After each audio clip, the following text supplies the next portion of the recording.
안녕하십니까. 만화공인중개사의 저자 이용훈입니다. 오늘은 부동산세법 문제풀이 19강 시간으로서 181번부터 190번 문제를 함께 풀어보도록 하겠습니다. 자, 지금부터 181번 문제 시작하겠습니다.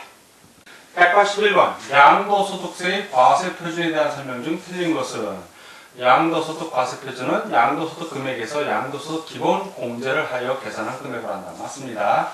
이 양도소득 기본 공제 대상은 보유기간에 관계없이 양도소득세를 연 250만원을 공제한다. 맞습니다. 3. 토지, 건물, 부동산에 관한 권리의 양도시 양도소득 기본공제는 등기한 때에만 적용되고 미등기 시에는 적용되지 않는다. 맞는 설명입니다.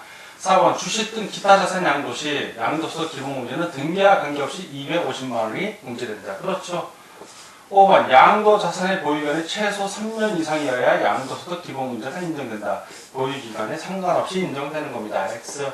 다 오고 하나만 X 틀린 걸 고르니까 181번은 5번이 정답이 되겠습니다. 다음 182번 문제를 보겠습니다. 양도소득세의 장기보유 특별공제와 양도소득 기본공제에 대한 설명으로 맞는 것은 1번 해당 과세기간에 토지와 주식을 동시에 양도한 경우에는 둘 중 하나에 대해만 양도소득 기본공제를 받을 수 있다. 아니죠. 둘 다 받을 수 있습니다. X. 2. 지상 건물이 없는 나대지를 양도한 경우 등기됐습니다. 장기보유 특별공제는 적용되지 않고 양도소득 기본공제만 적용돼 등기됐기 때문에 장기보유 특별공제도 적용되고 양도소득 기본공제도 적용됩니다. 맞냐 아닙니다. X. 둘 다 적용됩니다. 3. 미등기 부동산의 양도는 장기보유 특별공제와 양도소득 기본공제에서 제외된다. 그쪽 공제 못 받습니다. 정확하게 설명하고 있고요. 4. 골프 회원권의 양도시 장기보유 특별공제와 양도소득 기본공제 모두 적용되지 않는다. 장기보유 특별공제는 등기된 토지하고 건물만 해당이 되기 때문에 골프 회원권은 적용되지 않지만 양도소득 기본공제 이건 다 적용이 됩니다. X. 5. 장기보유 특별공제와 양도소득 기본공제는 과세표준의 예정신고 또는 확정신고하에만 적용된다. 예정신고, 확정신고에도 적용받고 예정신고, 확정신고 안 해도 자동적으로 적용받습니다. 많이 아니죠. X. 다 X고 하나만으로 맞는 걸 고르니까 182번은 3번이 정답이 되겠습니다. 183번 소득세법상 거주자인 개인이 국내 소재 부동산을 2015년 10월 24일 양도한 경우 양도소득 과세표준 예정신고기한 및 관할 간청으로 올바르게 짝지은 것은 자 2015년 10월 24일 날 양도했습니다. 예정 신고기한은 양도일에 속하는 달의 말일부터 2개월 이내입니다. 그러니까 이 10월 24일이 속하는 달의 말일이 10월 31일이고 이 10월 31일로부터 두 달 후니까 12월 31일이 되는 것입니다. 2015년 12월 31일. 그리고 양도소득세 납세지는 관할세무서장은 바로 양도인의 주소지 관할세무서장이 됩니다. 자, 그걸 찾으라는 얘기죠. 보면 먼저 12월 31일이 2번하고 2015년 12월 31일 4번에 있습니다. 두 번째 부동산의 등기부상 소재지 관할세무서장하고 양도인의 주소지 관할세무서장이 있는데 양도소득세 납세지는 그 양도인의 주소지 관할세무서장이 됩니다. 따라서 183번은 4번이 정답이 되겠습니다. 다음 문제를 보겠습니다. 소득세법상 국내 자산의 양도시 양도소득 과세표준을 감소시킬 수 있는 항목에 해당하지 않는 것은 양도소득 과세표준이 개선되는 과정을 아냐 모르냐 문제입니다. 처음에 양도가액이 있으면 양도한 가액이 있으면 뭘 빼준다고요? 처음에 뭘 빼준다? 필요경비를 빼줍니다. 필요경비를 빼주면 요걸 빼준 금액이 바로 뭐다? 양도 차익이에요. 양도 차익. 자, 양도한 차익이 나오고 이 양도 차익을 해서 얼마큼 오랫동안 보유했냐? 장기 보유 특별공제를 빼주면 뭐가 나온다? 그럼 양도소득 금액이 나옵니다. 자, 양도소득 금액이 나오면 이 양도소득 금액에서 뭘 빼줘요? 최근으로 양도소득 기본 공제를 해주면 그러면 과세표준이 나오는 거죠. 이제 마지막에 이제 과세표준이 나오는데 자, 요 사이에 빼지는 거를 하나씩 해당한다고 보면 됩니다. 자산의 취득에 소요된 실제 거래가, 즉 필요경비에 들어가죠? 맞고요. 자산을 양도하기 위해 직접 지출한 비용, 필요경비에 들어갑니다. 장기보유 특별공제 역시 들어가고 양도소득 기본공제에 들어갑니다. 양도소득 감면세액은 과세표준이 나온 다음에 세율을 곱한 그 세액에서 또 감면해 주는 거예요. 과세표준 이전에 들어간 게 이후에 들어가는 거기 때문에 이게 해당이 안 되는 겁니다. 그래서 184번은 다 오고 하나만 X니까 5번이 정답이 되겠습니다. 185.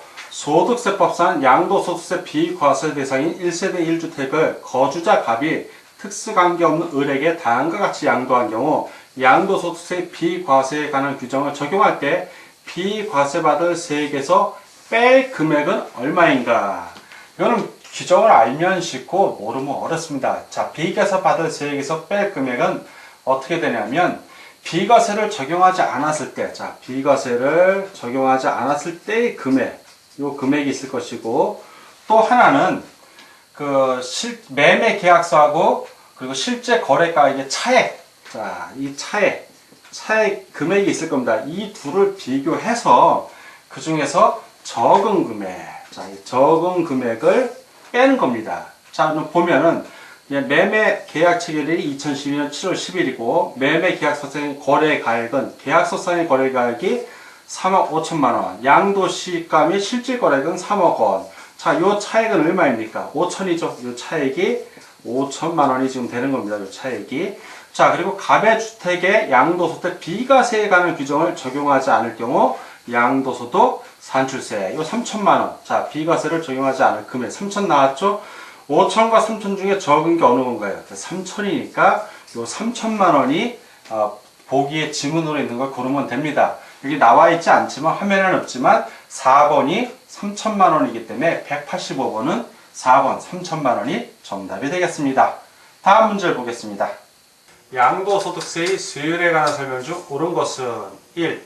미등기 양도자산에 대한 세율은 60%이다. 60%가 아니라 70%입니다. 그래서 X. 2. 비사업용 토지에 대한 세율은 16%에서 48%의 5단계 초과 누진세율이다. 맞습니다. 3. 등기되고 1년 미만 보유한 토지와 건물 및 부동산에 관한 권리에 대한 세율은 60%이다. 60%가 아니라 50%입니다. X. 4. 등기되고 1년 이상 2년 미만 보유한 토지와 건물 및 부동산에 관한 권리에 대한 세율은 50%이다. 50%가 아니라 40%입니다. 그래서 X.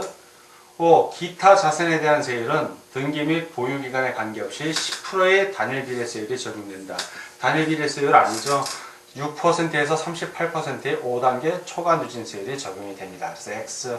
다 X고 하나만 옳은 것을 고르니까 186번은 2번이 정답이 되겠습니다. 다음 문제를 보겠습니다.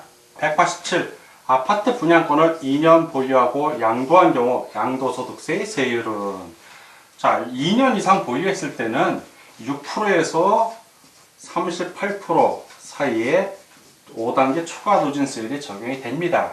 그래서 이런 경우에는 바로 1번이 정답이 되겠습니다. 다음 문제를 보도록 하겠습니다. 188번. 양도소득세의 세율에 관한 설명 중 틀린 것은 1. 등기되고 보유기간이 2년 이상인 토지의 양도시 세율은 표준세율 5단계 초과 누진세율이 적용된다. 맞습니다. 2. 비사업용 토지의 경우에는 16%에서 48%의 5단계 초과 누진세율이 적용한다. 맞습니다. 3. 미등기 양도자산의 양도시 세율은 70%이다. 맞습니다. 4. 등기되고 보유기간이 1년 미만인 토지의 양도시 세율은 30%이다. 아니죠. 50%입니다. 50%. 그래서 X. 5. 거주자의 양도소득세는 해당 과세기간의 양도소득 과세표준에 양도소득세율을 적용하여 계산한 금액을 그 세액으로 한다. 맞습니다. 다 오고 하나만 X. 틀린 것을 고르니까 188번은 4번이 정답이 되겠습니다. 다음 문제를 보겠습니다. 189번. 소득세법상 거주자가 2013년 7월 1일에 국내 소재 주택을 취득하여 등기한 후 해당 주택을 2015년 7월 10일 양도하였다. 이에 따른 양도소득 과세표준이 1천만 원인 경우 적용되는 양도소득세율은 단, 양도시 비과세 대상이 아닌 1세대 2주택자이며 조합원 입주권은 없음. 자, 이 경우에 보유기간을 한번 봐야 됩니다. 2013년 7월 1일부터 2015년 7월 10일이니까 2년은 넘었습니다. 일단 보유기간이 2년 이상인 보유기간이고요. 이 경우에는 등기된 주택입니다. 1세대 2주택자가 등기된 주택을 2년 이상 보유하고 양도했기 때문에 5단계 초과 누진세율이 적용되며 이 경우 양도소득 과세 표준이 1200만원 이하이므로 6%가 적용이 됩니다. 6%. 자, 6%가 지문 1에 있으므로 189번은 1번이 정답이 되겠습니다. 다음 문제를 보겠습니다.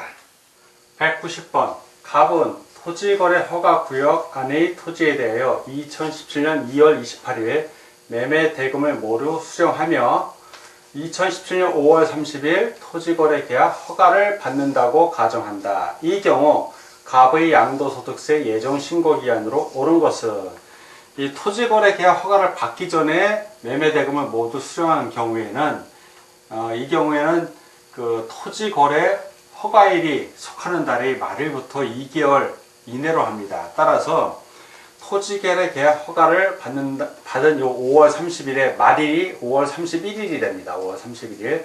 요걸로부터 2개월이니까 7월 31일이 말일이 되는 거죠. 물론 2017년도입니다. 그래서 2017년도 7월 31일을 찾으라는 문제예요. 그래서 190번에는 2017년 7월 31일이 있는 3번 지문이 정답이 되겠습니다. 자, 지금까지 부동산세법 문제풀이 19강이었고 181번부터 190번 문제를 함께 풀어봤습니다. 오늘도 문제 푸느라고 수고 많으셨습니다. 다음 시간에 뵙겠습니다. 감사합니다.